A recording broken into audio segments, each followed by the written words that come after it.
I never thought that at the big age of 35 that I'd be spending my time every day explaining to grown adult children, all of you are children, when you say it's not human or it's not alive. I don't understand. It baffles me. Biologically, the unborn child is alive from fertilization. This is a scientific fact. And the argument isn't simply that the sperm and egg were alive or that the embryo contains living cells. Your skin cells are alive, right? But they exist and are alive because you are living. At fertilization, the sperm and egg unite to form a zygote, a new genetically distinct human organism at the earliest stages of development. It's a human simply because the species that it belongs to, the categorical distinction is Homo sapien. So it is a human. It's an organism because it functions as a coordinated whole rather than as a collection of human cells. From within itself, it directs as an organized process of growth and development through the embryonic and fetal stages. This would be something that it does on its own. It's considered alive because its cells actively use energy, carry out chemical process, and maintain biological organization. They grow, they divide, and they respond to their environment, as well as regulate the conditions necessary for continued development. These are maintained within the 7 characteristics of life. This is one of the reasons why it's categorized as biologically living. We understand that there's only 3 states of being, right?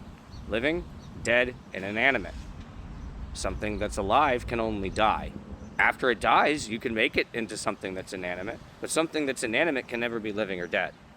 And something that's dead can never grow, can never live.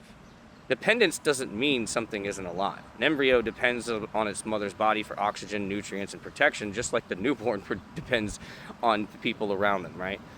If you leave a newborn on the table, it's gonna die. It's not able to survive on its own. It's necessarily dependent. Dependency just concerns how the organism survives, not whether or not the organism is alive or valued as a living organism.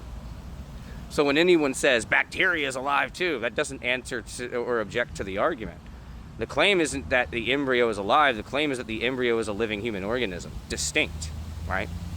So I'd say like partial molar pregnancy would be something that you could posit as an objection, but even that doesn't hold up to scrutiny, to anyone who actually is well informed at least.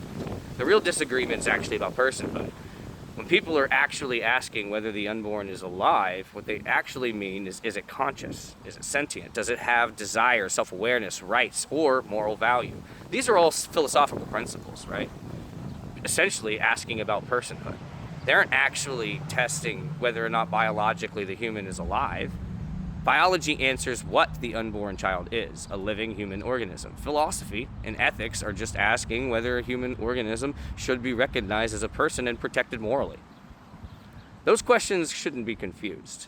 Someone may argue that the unborn child is not yet a person, but that's a very different from claiming, essentially, that it is not human or not alive.